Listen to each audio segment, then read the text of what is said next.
할렐루야. 사람이라면 누구나, 사람뿐만이겠습니까? 동물도 마찬가지일 텐데요. 생명이 있는 생명체라면 누구든지 말할 것 없이 다 서로와 비교했을 때 내가 저 사람보다 더 내가 강하고 저 사람보다 내가 더 잘나고 이런 부분들을 그러고 싶은 마음이 다 있을 겁니다. 그러다 보면 더 강하고 더 잘남의 나를 만들기 위해서 스스로가 노력하는 부분도 있을 것이고 또 그 부분은 긍정적으로 볼 때 좋은 점이죠. 내가 다른 사람보다 더 나은 모습으로 살아가려고 하는 것 좋은 모습이죠.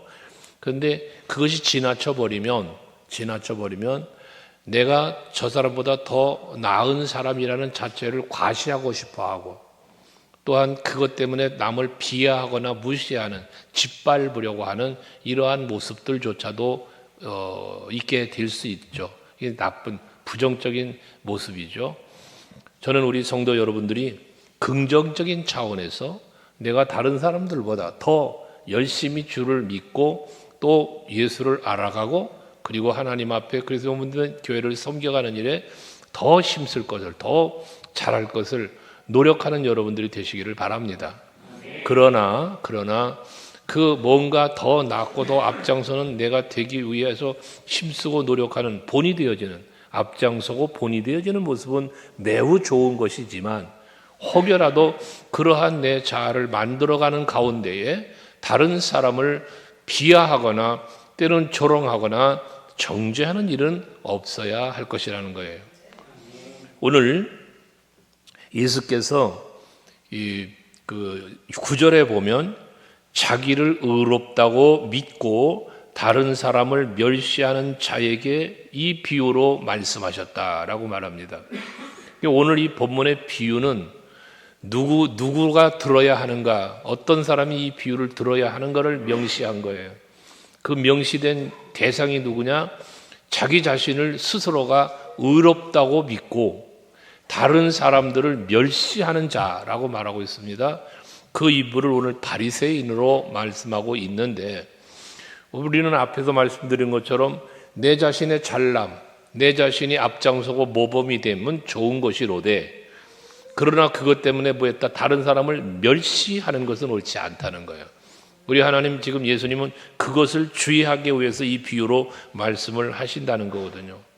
우리가 이 9절 말씀처럼 자기를 의롭다고 믿는다는 것은 자기 의를 드러내는 거잖아요. 자기의 의를 드러내는 거예요. 그럼 자기 의를 누구 앞에 드러냅니까? 사람 앞에 드러내는 것이죠.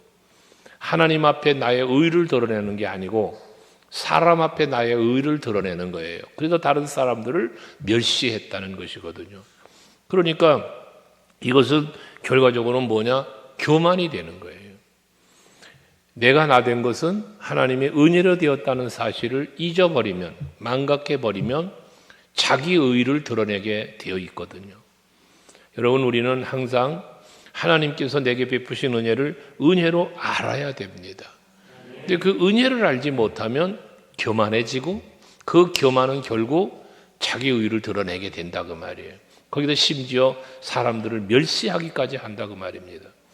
간혹 여러분에게 말씀을 드렸지만 우리가 신앙생활 하다 보면 나와 다른 사람들을 보잖아요. 우리가 교회 안에서 함께 신앙생활 하지만 여러분과 다른 성도들은 달라요. 살아오는 삶의 환경도 달라, 습관도 달라, 믿음의 차이도 달라요. 동일하지 않아요. 다 다른데 다른 것을 틀리다고 생각하는 잘못이 있어요. 나와 다른 건데 이 다른 것을 인정해 주지 못하고 마치 다른 것이 틀렸다고 생각하는 거예요. 내가 옳고 당신은 틀렸어 라고 말하는 거예요. 아니거든요. 5손가락 얘기를 간혹 하죠. 엄지손가락과 모든 손가락이 다 달라요. 다르다고 해서 어떤 게 더 잘났다, 어떤 게 역할이 더 크다라고 말할 수 없잖아요. 동일한 거예요. 모두가 몸을 위하여 일하고 있는 것처럼 이런 거예요. 여러분들이 그러나 혹여나 믿음이 좋고 나쁘다는 표현은 좀 그래요. 약하고 믿음이 강하고 약하고 그래서 그 믿음이 강한 사람, 좋은 사람은 아무래도 신앙생활의 여러 가지 모양, 예배, 헌신, 봉사, 여러 가지가 좋겠죠. 그러나 믿음이 약한 사람은 그런 부분이 좀 떨어지겠죠, 아무래도. 그런데 그것을 정죄하거나 멸시해서는 안 된다, 그 말이에요. 우리는 언제나 서로를 존중해 줘야 해요. 무엇 때문에 그래야 합니까? 지체이기 때문에. 교회의 머리 대신 예수를 중심으로 우리는 지체예요, 지체. 한 몸이다, 그 말이에요. 하기 때문에 우리는 누구도 멸시해서는 안 됩니다. 특별히 영적인 부분만이 아니고요, 세상적 육체적인 부분에 있어서도 마찬가지예요. 어느 교회 이야기잖아요. 미국에 있는 어느 교회 이야기인데, 예배를 드리러 왔어요. 거지 차림으로 예배를 드리러 왔어요. 그랬더니 문전박대했다잖아요. 예배당에 못 들어오게 했다잖아요. 그러니까 예배당에 들어가지 못해서 예배를 드리고 싶어 성전을 찾아왔는데 예배당에 들어오지 못하게 하니까 성전 안에 들어가지 못하고 성전 문 밖에서 울고 있었다잖아요. 근데 그때 그 사람에게 예수님이 찾아오셨다잖아요. 보니까 예수님이신 거예요. 왜 울고 있느냐 그랬더니 들어가지 못하게 해서 들어갈 수가 없어서 여기서 울고 있다고. 그러고 예수님한테 말하니까 예수님의 말씀, 얘야 슬퍼하지 말아라. 나도 못 들어갔단다. 그렇다잖아요. 나도 못 들어갔다. 여러분, 요한계시록 3장 20절 말씀을 우리는 늘 묵상하셔야 될 이유가 있는 것은 라오디게아 교회에 관한 말씀이잖아요. 그 말씀 속에 뭡니까? 저들은 책망을 받는 교회였는데 볼지어다 내가 어디 있어요? 문 밖에서. 여러분, 라오디게아 교회에 예수님이 안에 계신 게 아니라 어디 있어? 문 밖에 있어요. 왜 예수님이 그 교회 안에 주인이 되어 계셔야 할 주님이 왜 문 밖에 있나? 저들은 예수님을 안으로 모셔드리지 않았기 때문이라는 것이거든요. 오늘 여기 바리새인과 세리를 비유하는 것도 마찬가지 의미에서 생각해 본다면 세리는 그 안에 예수를 모시지 않은 자예요. 그래서 그 은혜를 깨닫지 못하는 사람이에요. 자기 의만 드러내고 있는 거예요. 그런데 내 안에 예수가 와 계시면 은혜를 깨닫게 되고 그 사랑을 깨닫게 되므로 생각이 바뀌고 말이 바뀌고 행동이 바뀌는 것이지 않습니까? 여러분들은 예수님이 내 안에 계십니까? 아니면 내 밖에서 나를 살피며 문 열어달라고 두드리고 계십니까? 아니면 그 음성조차도 혹여나 듣지를 못하십니까?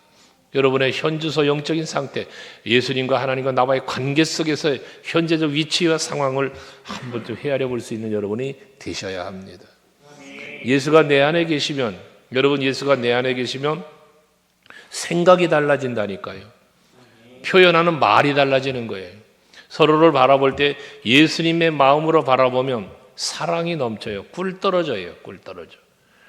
그런데 예수가 내 안에 계시지 않은 상태에서 내 자기 의를 갖고 바라보면 정죄하고 비판한다니까요.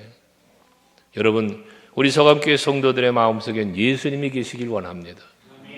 그래서 그 예수님의 마음으로, 예수님의 심정으로 서로를 살피고 또 사랑하고 도와주면서 섬기면서 살아갈 수 있는 우리가 되어져야 한다는 거죠. 그런데 하나님의 의는 어떤 사람이냐 그러면 자기의 의는 교만이고 자기의 의는 사람에게 보이려는 의인데 그 하나님의 의는 뭐냐? 하나님의 의는 말 그대로 하나님을 믿는 거예요. 하나님을 높여드리는 거예요. 다윗의 믿음이 그런 믿음이었잖아요. 다윗의 수많은 고백들을 보면 내가 주를 높입니다. 하나님께 영광을 돌립니다. 그러면서 하나님은 나의 힘이십니다. 하나님은 나의 도움이십니다. 모든 것을 하나님의 영광으로 돌리잖아요. 그게 의예요. 하나님의 의예요. 여러분, 우리가 하나님을 믿을 때, 예수를 믿을 때 그 믿음을 보시고 의롭다 칭하신다고 그랬어요. 여러분, 우리는 의인이에요. 여러분, 의인입니다. 왜 의인이냐면 예수를 믿기 때문에 의인이에요. 죄가 없어 의인이 아니고요. 예수를 나의 구주로 믿기 때문에 의인이라 말이에요. 하기 때문에 우리는 내가 의롭다 칭함을 받는 의인이 된 것은 전적인 하나님의 은혜이기에 그 은혜 앞에 우리는 머리를 조아리는 겸손한 자가 되어야 한다는 것이죠. 빌립보서 2장 5절 6절에 사도 바울은 말하잖아. 너희 안에 이 마음 품어라. 곧 그리스도 예수의 마음이니. 예수님의 마음을 품으면 뭐가 달라지느냐? 예수께 향한 마음이 달라져요. 여러분이 하나님의 은혜와 사랑을 깨달아 알면, 예수가 내 안에 계시면 하나님의 은혜를 알고 하나님의 사랑을 알아요. 그러니까 하나님과의 관계가 달라져요. 또 인간관계가 달라지는 거예요. 내가 너희를 사랑한 것 같이 너희도 서로 사랑해라. 이것을 지켜 행할 수 있는 데가 된단 말이에요. 어떨 때? 예수가 내 안에 계실 때. 내가 예수의 마음을 품었을 때 그렇단 말이에요. 여러분들 서로를 대하실 때 한번 스스로가 경험해 보셨을 수 있어요. 내 마음이 사랑이 없는 마음으로 서로를 바라볼 때, 그것이 뭐 부부지간이 됐든 형제가 됐든 성도가 안이 되었든 간에 내 마음에 사랑을 갖고 사랑의 마음으로 바라보면 이뻐 보이고 사랑스러워 보이고 그런단 말이죠. 근데 그 사랑이 없는 마음으로 바라보면 왠지 밉고 싫고 가까이 하기 싫은 막 이런 것들이 있잖아요. 아마도 다 여러분들 인간관계 속에서 경험들 해보셨을 수 있는 일이에요. 우리는 예수의 마음으로, 하나님을 믿는 마음으로 그 앞에 그 은혜를 경험한 자로, 그 은혜 안에 사는 자로 겸손히 주님을 찾고 의지하는 그런 하나님의 의를 이루어가는 저와 여러분 될 수 있길 바랍니다. 이런 자기의 의와 하나님의 의를 비교하면서 바리새인과 세리를 비교하는데, 바리새인은 어떤 사람이냐? 말 그대로 자기를 의롭다고 믿는 사람이에요. 생각하는 사람이에요. 그래서 11절에 보면 바리새인은 서서 따로 기도하여 이르되 라고 말합니다. 이 따로 기도했다는 것은 세리와 함께하지 않았다는 의미예요. 다른 사람들과, 왜 앞에 말했지? 사람을 멸시하는 사람이라고 그랬잖아요. 자기 의롭다고 믿는, 그래서 사람을 멸시하는 이라고 그랬잖아요. 그러니까 다른 사람을 멸시하니까 너는 죄인이야, 나는 의인이야 하니까 가까이 하기가 싫어. 그게 따로야, 따로. 그 다음에 서서라고 하는 건 당당함이에요. 당당함. 세리는 뒤에 엎드렸잖아요. 그런데 이 바리새인은 서서라는 거예요. 여러분, 우리는 내 모습을, 서서라는 건 자기를 드러내는 거잖아요. 나를 드러내는 거단 말이에요. 이 바리새인들은요, 뒤에 보면 금식 얘기도 나오는데, 그 금식을 해도요, 골방에서 조용히 금식하고 조용히 기도하는 게 아니라 사람들에게 보이려고, 그래야 자기 의가 드러나니까 사람들에게 보이려고 기도하는 시간이 정해져 있잖아요. 지금 그 성경에 보면 제9시 기도 시간에 사도행전 3장에 말하는 것처럼 기도하는 시간이 정해져 있단 말이에요. 그 시간이 되면 하나님 앞에 기도하는 거예요. 성전에 나와 기도하는, 자기 나름대로 기도하는 시간이 정해져 있어요. 지금도 그 이슬람 문화권에 있는 사람들은요, 그 정해진 기도 시간을 기도하기 위해서 학교에도, 대학교에도 기도실을 만들어 달라, 대형 쇼핑센터에도 기도실을 만들어 달라 해서 그런 시설이 되어 있는 대형마트도 있다고 그러죠. 쇼핑하다가도 그 시간이 되면 그 기도처소에 가서 기도하는 이런 모습들이 있어요. 그것처럼 바리새인들은 당시에 기도할 시간이 되면 집안에 있었으면 집안에서 골방에 들어가 기도하면 되잖아요. 근데 뭐 했어요? 길거리 나와 서서 기도했다는 거예요. 왜? 사람들에게 보이기 위해서, 내가 이렇게 경건하게 기도 생활하는 사람이다를 보이기 위해서라는 거잖아요. 금식을 하면 얼굴에 분칠을 했다잖아요. 얼굴이 창백하게 보이려고. 사람들 앞에 지금 내가 금식하고 있다라는 그것을 자랑하기 위해서예요. 여러분, 우리가 하나님 앞에 기도를 하는 것도, 금식하며 기도한다? 그럼 왜 금식해요? 여러분 금식 기도 해보셨잖아요. 왜 금식합니까? 여러분, 우리가 금식하는 것은 내가 금식하는 걸 자랑하기 위한 금식이 되어서는 안 되잖아요. 우리의 금식은 뭐예요? 나 자아를 죽이고, 쉽게 나의 힘을 빼는 거예요. 내 힘을. 나를 죽이고 내 힘을 빼고 뭐 하는 겁니까? 하나님께 매달리는 거예요. 그런데 이들은 뭐 했다고요? 분칠을 하고 나와서 사람들에게 보여주기 위해서, 나 이렇게 창백해 보이지, 나 금식하고 있어 라는 거예요. 이게 뭐라고 해서 하나님께서는 바리새인들을 일컬어, 그런 사람을 일컬어 외식하는 자들이라고 표현한 거예요. 근데 지금 그러한 바리새인의 모습이 그대로 보이는 거예요. 서서 사람들 봐라, 나 이렇게 기도한다는 것 아니겠습니까? 난 너희들처럼 부끄러운 사람 아니야. 난 이렇게 하나님 앞에 당당한 사람이야. 자기를 과시하는, 서서. 그러면서 따로 그것도 저들과 분리되어진, 저들 멸시하니까 나는 너희들과 달라, 이런 나 다름을 이제 보이면서 기도하는 거잖아요. 그러면서 말하기를, 다른 사람들, 나는 다른 사람, 그들이 멸시하는 사람이에요. 바리새인이 멸시하는 사람 누굽니까? 토색, 불의, 간음하는 자들과 같이 아니하고 라고 말합니다. 그러니까 자기는 토색하지도 않았고 불의를 행하지도 않았고 간음도 안 했고 라고 자기를 말하는 거예요. 그럼 이 자체가 나쁘다는 게 아니에요. 불의를 행치 않은 거 마땅히 불의를 행하면 안 되죠. 토색하는 일 하면 안 되죠. 간음하는 거 안 되죠. 죄니까요. 그거 안 한 것은 잘한 것이에요. 우린 그러한 거룩한 구별된 삶을 살아야 되는 거예요. 하지만 그것을 자랑치는 말아야 된다는 거예요. 하면서 옆에 뒤에서 기도하고 있는 이 세리와도 같지 않다라며 그 세리하고 비교를 하는 이 바리새인의 모습을 보아요. 또 자랑하기를 나는 일에 2번씩 금식했고 소득의 11조도 드렸습니다. 자, 여러분 앞에서 말했습니다. 금식을 왜 합니까?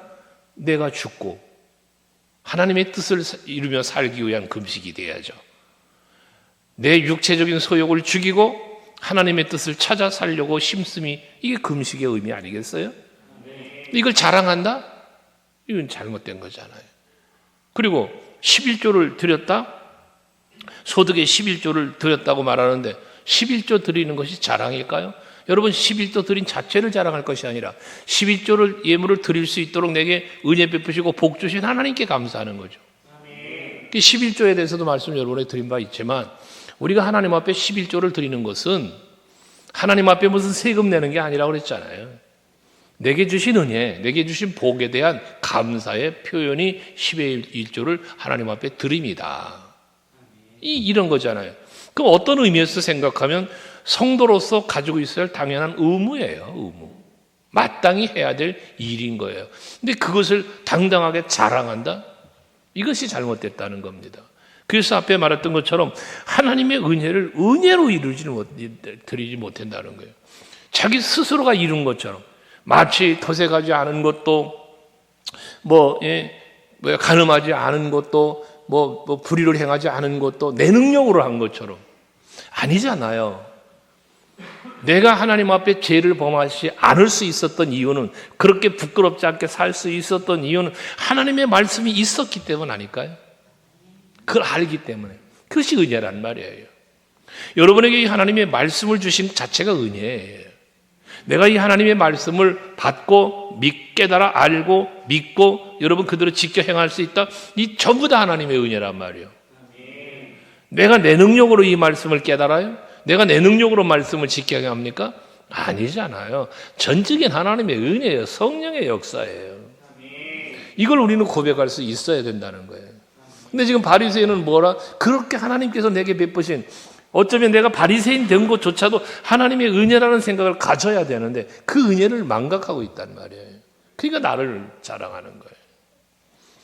우리가 헌신하며 봉사하는 일들 하죠. 여러분들이 직분 감당하기 위해서, 사명 감당하기 위해서 애쓰시죠.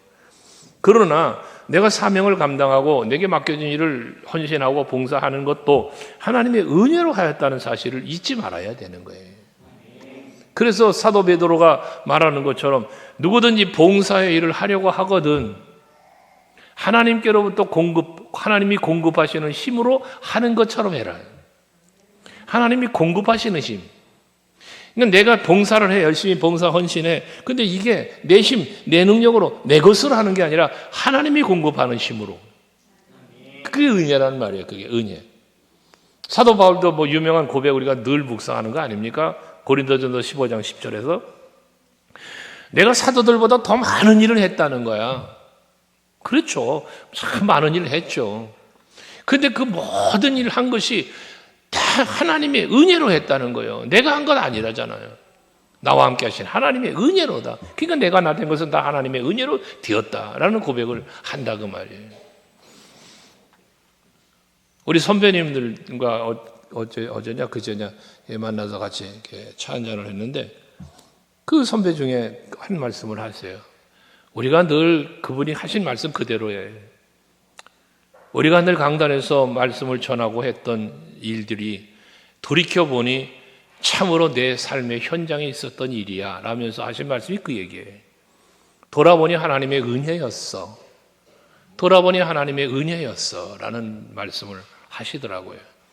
근데 그 말씀을 듣고 거기서 대화를 나누고 그리고 이제 집으로 돌아오는 과정 속에서 또 극동방송 찬양을 듣다가 하나님 앞에 감사하는 마음에 눈물이 좀 이렇게 흘렀는데 은혜를 생각하면 우리는요, 은혜를 생각하면 겸손할 수밖에 없고요, 은혜를 생각하면 눈물이 나는 게 정상이에요. 그래서 그 사도행전 20장 19절 말씀에 보면 에베소 교회 장로들을 불러서 그 말씀을 전하는 바울이 에베소 교회 장로들에게 내가 당신들 알잖아, 어떻게 사역했는지 알지 않냐 하면서 한 얘기가 저 19절 말씀이에요. 한번 같이 읽어볼래요? 시작. 모든 겸손과 눈물이며 유대인의 간계로 말미암아 당한 시험을 참고 주를 섬긴 것과, 이 짤막한 말씀인데요, 여기에 보면 사도 바울은 이렇게 사역했다는 거예요. 이렇게 자기가 사명을 감당했다는 건데 거기에 이야기한 게 뭐냐? 모든 겸손과 눈물이며 그래요. 그럼 왜 바울은 겸손하게 눈물로 사역을 했나? 또 유대인의 그 관계 때문에 시험을 당할 때 그 시험을 잘 참고 견딜 수 있었는가? 주를 섬길 수 있었는가? 그 시험 속에서, 박해 속에서 말입니다. 다 하나님의 은혜 때문이에요. 다메섹 도상에서 나를 만나주신 예수, 그 예수를 만나고 보니 나의 죄 때문에 십자가 지신 예수야. 그리고 사망의 권세를 이기시고 부활하신 그 예수가 지금 나를 만나주신 거예요. 그 은혜를 잊을 수가 없는 거예요, 바울은요.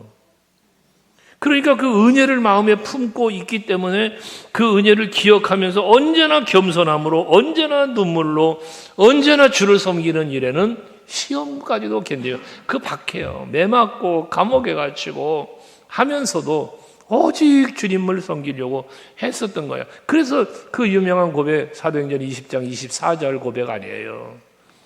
그런 은혜를 은혜로 알기 때문에 그 은혜를 마음에 품고 간직하고 사명을 감당하려고 하는 그 중심이 있기 때문에 이 유명한 고백을 하는 거지 않습니까? 같이 또 읽을까요? 시작. 내가 달려갈 길과 주 예수께 받은 사명 곧 하나님의 은혜의 복음을 증언하는 일을 마치려 하면은 나의 생명조차 조금도 귀한 것으로 여기지 아니하노라. 할렐루야. 여러분, 이게 바울의 신앙입니다. 그러니까 바울의 신앙은 어디로부터 출발됐냐? 은혜로부터 출발됐어요. 그의 복음의 사역, 사명을 감당하는 어느 곳에 가든지 복음을 외칠 때 그 복음에는 예수가 있는 거예요. 예수가. 오늘도 아침에 리더자 공부를 하면서 그런 얘기를 나눴습니다만, 여러분들이 항상 예수의 이름으로 모였다면, 구역예배로 모였던 뭐로 모였던 예수의 이름으로 모였다면 대화의 주어는 예수여야 한다. 그 중심이 예수여야 한다. 구역예배에 모인다고 모여가지고 예수 얘기 없이 세상 얘기만 했다고 그건 여러분 예배가 아니다. 우리는 언제나 예수를 중심으로 한 삶을 살아야 되는데 그래야만 은혜가 있어요. 그래야 은혜가. 근데 우리는 살면서 예수는 생각하지 않고 예수를 바라보지 않고 세상만 바라보고 사람 보고 환경 보니까 감사도 없고 잘못되는 거예요. 그 세상적인 자기의 위치를 찾으니까 교만해질 수도, 세상적인 상황을 보니까 자기 비하에 빠질 수도 있는 거예요. 우리는 예수 안에 살면 자기 비하도 하지 않고 교만해지지도 않고 때로는 당당하게 강하게, 때로는 겸손하게 눈물도 흘리면서 살아가는 거예요. 중심이 예수와 관계 속에서. 이게 세리는 그러나 그렇지 못했다는 것이거든요. 스스로를 스스로를 높이고, 바리새인이 스스로를 높이고 하나님의 은혜를 망각하니까 자기 의만 자꾸 드러냈다는 거예요. 근데 세리는 어땠습니까? 세리는 13절에 말하는데요, 세리는 멀리 서서, 이 멀리라고 하는 말은 이 교회 강단으로 말하자면 이 강단으로부터 멀어진 곳을 의미하는 거예요. 저 바리새인으로부터 멀어진 걸 말하는 거예요. 이건 뭡니까? 자기의 낮아짐이에요. 나의 연약함, 나의 부끄러움, 이런 것을 생각하는 모습이죠. 이게. 멀리 서서 감히 눈을 들어 하늘을 쳐다보지도 못하고, 세리는 서서 당당한 기도를 했다면 이 바리새인은, 이 세리는 고개도 들지 못했다는, 감히 하늘을 쳐다보지도 못했다는 거예요. 머리를 조아려 기도하는 이 모습, 이게 세리의 모습입니다. 왜 그랬을까요? 그러면서 또 말합니다. 다만 가슴을 치며라고 말합니다. 이 가슴을 친다는 건, 가슴은 무엇을 말합니까? 이 마음이죠. 이 안에 뭐가 있어? 죄가 있어. 이 안에 연약함이 있어. 이 안에 부끄러움이 있어. 이걸 치며.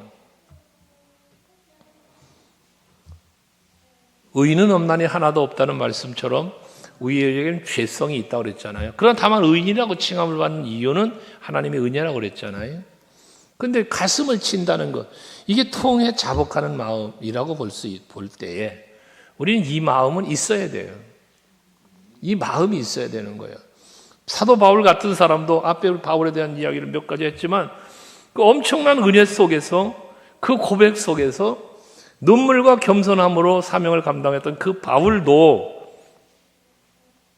로마서 7장에는 가슴을 치잖아요. 로마서 7장 21절 이하의 말씀에 보면 오호라 나는 공고한 사람이로다 라고 말하지 않습니까? 내가 선도 행하지만, 그런데 내가 선을 원해. 그런데 악이 내 안에 함께 있다는 거예요. 악이. 여러분, 이건 누구도 부정할 수 없는 사실이에요. 여러분 어떠세요? 여러분 속에 선이 있으시죠? 선하게 살고 싶으시죠? 하나님의 뜻대로 살고 싶으시잖아요. 그런데 그렇게 살지 못하게 만드는 악이 내 안에 함께 있다는 거예요. 이걸 부정할 수 있는 사람이 있을까요? 내 안에 선을 이루고자 하는 마음이 있다니까요. 그런데도 불구하고 나도 모르게, 때로는 알면서도 때로는 나도 모르게 이런 표현, 악을 행하는 우리가 있잖아요. 그러니까 그 뒷절에 뭐라고 말합니까? 사도 바울이 고백한 자기에 대한 고백이잖아요. 오호라 나는 곤고한 사람이로다. 자기 자신을 곤고한 사람이라고, 그게 가슴을 치는 거예요. 이러한 내 이 몸에서, 사망의 몸이라고 했어요. 누가 나를 건져낼 수 있을까? 누가 건져낼 수 있을까? 탄식하는 거지, 탄식하는 거. 근데 그가 고백하는 그 이후에 8장으로 이어지는 고백 속에서는 보면 결과는 나와 있어요, 결과는. 이 사망의 몸에서 누가 나를 건져낼까? 선과 악이 함께 공존하면서 싸우는 이런 이 곤고한 이 사람에게서 나를 누가 건져낼까? 그 답은 예수요, 성령입니다. 여러분, 그래서 우리는 예수가 내 안에 계시도록 해야 하고 성령을 충만하게 받아야 되는 거예요. 로마서 8장 5절 말씀, 6절 말씀을 이하로 쭉 보시면 그런 말씀을 하잖아요. 육신을 따르는 자는 육신의 일을, 영을 따르는 자는 영의 일을 뭐해? 생각하나니. 내가 뭘 따르고 있냐 말이야. 육신을 따라가냐, 영을 따라가냐고 말이에요. 그걸 따르는 걸 생각한다는 거예요. 그런데 육신의 생각은 사망이고 영의 생각은 생명과 평안이다 그랬어요. 심지어 육신에 따르고 육신의 생각을 가지고 사는 사람은 하나님과 원수된 자라고까지 바울은 고백을 해요. 자, 오늘 저녁에 예배하는 여러분, 우리는 세리처럼 감히 내 눈을 들어 하나님을 바라볼 수조차 없는 부끄러운 마음으로, 그런 자기 성찰하는 마음으로 머리를 조아리고 가슴을 치며 오라 나는 공고한 사람이라, 이 사망의 몸에서 누가 나를 건져낼까라고 외쳐대는 바울의 마음처럼 여러분 자신을 성찰하시면서 오늘 이 밤 세리 같은 마음으로 하나님 앞에 기도할 수 있는 여러분들이 될 수 있기를 바랍니다. 그러면서 하나님이여, 뭐라고 말합니까? 하나님이요. 가슴을 치며 세리가 하는 고백하는 거예요. 하나님이요. 따라합시다. 불쌍히 여기소서. 여러분, 하나님이요. 불쌍히 여겨주세요. 소경 바디메오가 다윗의 자손 예수여 나를 불쌍히 여겨주세요. 그 불쌍히 여겨달라는 그 마음, 그 외침, 하나님은 그 마음을 연락하시는 거예요. 그에게 뭐 하는 거예요? 긍휼을 베풀어 주시는 거예요. 긍휼을. 가나안 여인이 딸을 고쳐달라고 그 애걸하고 있는 그 마음, 그 사모하는 그 마음을 우리 주님은 어여삐 보시고 그 딸을 고쳐주시는 것처럼요.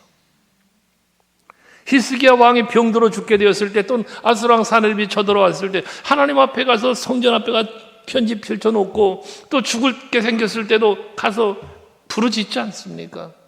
그게 뭐 하는 거예요? 하나님의 도움이 필요합니다. 내가 전쟁에 이길 수 없습니다. 나 죽게 생겼는데 좀 살려주세요.